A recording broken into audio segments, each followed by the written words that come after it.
কোনো মন্ত্রী মুখ্যমন্ত্রী দিদেন টাইমে তাদের কোনো ইনস্ট্রাকশন ছিল কিনা, এগুলো আমরা সব বের করব। কারণ ওদের যে অফিসিয়াল এবং পার্সোনাল সেটা আপনার ইনভেস্টিগেশনের পার্ট, কিন্তু আমরা ওই মিসহ্যান্ডেলিং আর পরিবারকে বেআইনিভাবে অর্থ অফার করা, আর একজন ডিসি তার প্রেস কনফারেন্সের অ্যাটিটিউড এবং ল্যাঙ্গুয়েজ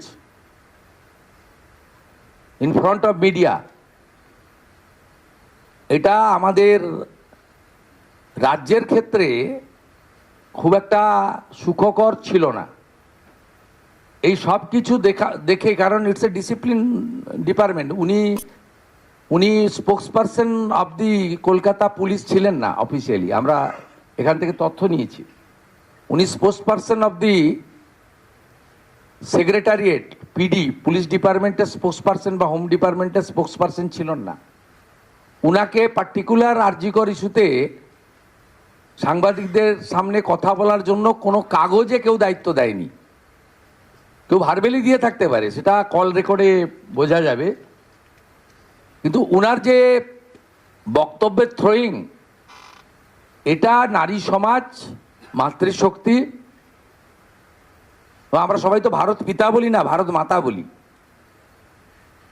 এবং অভয়া ইনসিডেন্ট আমাদেরকে নাড়িয়ে দিয়েছে গোটা পৃথিবীতে, এবং নিশ্চয়ই পশ্চিমবাংলার মান মর্যাদা গরিমা সব নষ্ট হয়েছে। ঠিক আছে, আমরা আরও অনেকগুলো মেজার নেব।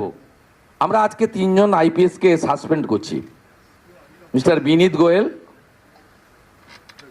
উনি এখন এডিজি রয়েছেন আইবিতে, আর আরও 2 জন আইপিএস, শ্রীমতী ইন্দিরা মুখার্জি এবং শ্রী অভিষেক গুপ্তা। এই 3 জনকে আমরা আজকে সাসপেন্ড করলাম, এবং